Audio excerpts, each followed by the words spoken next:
misty depths of Mississippi's Delta, a legend was born that would forever change the course of music history. Robert Johnson, the man who supposedly sold his soul to the devil at the crossroads, lived a life so mysterious that it became the blueprint for every blues story ever told. Born in 1911, Johnson's early years were marked by tragedy and hardship. His father abandoned the family, forcing young Robert to work the cotton fields alongside his mother. But it was during these grueling days that he first heard the haunting sounds of the blues echoing across the plantations. The story goes that Johnson was initially a terrible guitarist, so bad that other musicians would leave the stage when he tried to play. But then something extraordinary happened. He disappeared for several months, and when he returned, his fingers danced across the strings with supernatural skill. This transformation gave birth to the famous crossroads myth, that Johnson met the devil at midnight, who tuned his guitar and gave him mastery over the blues in exchange for his soul. What's often overlooked is the real story behind his incredible talent. Johnson traveled hundreds of miles, studying under blues master Ike Zimmerman, practicing in graveyards at midnight where he wouldn't disturb anyone.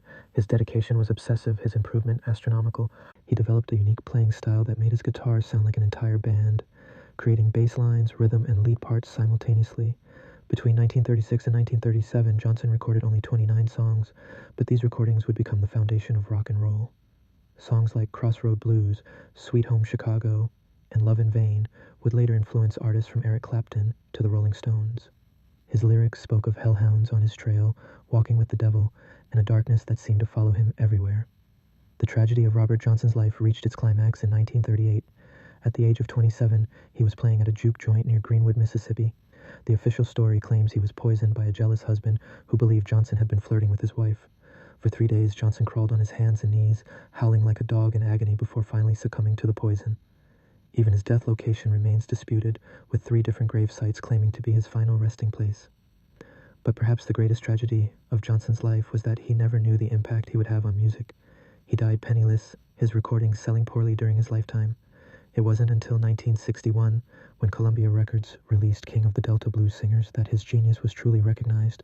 The album sparked a blues revival and influenced a generation of musicians from Bob Dylan to Jimmy Page.